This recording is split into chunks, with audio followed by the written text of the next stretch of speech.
I just fed my dogs dinner and it has me thinking a lot about resource guarding in dogs. One of the most common things you'll see online to like prevent resource guarding in your dog is to like mess with their food a lot so they get used to it. And it's actually insane because that is like the worst possible thing you could do if you want to prevent resource guarding. Always messing with your dog's stuff when they're chewing on something or eating their meals is literally just teaching them like, I should protect this thing because they're gonna take it or mess with it. Here's some things you can do instead if you're trying to prevent resource guarding. The first thing is super easy because all you have to do is just leave your dogs alone when they're eating. Don't take it from them, don't mess with them, don't put your hands in their food. That is just silly and irresponsible. Just don't do it. The second thing, if you do want to do active training to prevent resource guarding, is cut up some pieces of cheese or high value treats.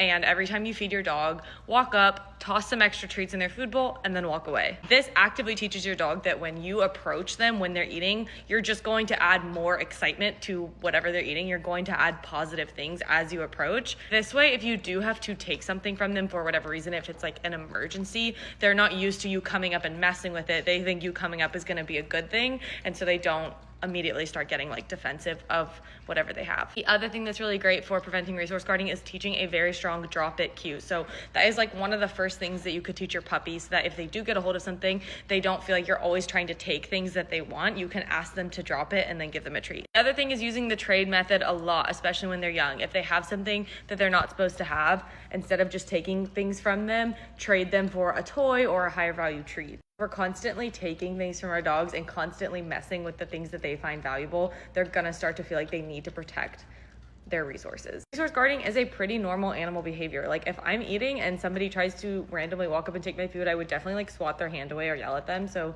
I get it. Obviously, it's something that we want to avoid causing our dog to do. And it sucks that the most common piece of like advice out there that you'll see is actually what is going to potentially cause your dog to resource guard.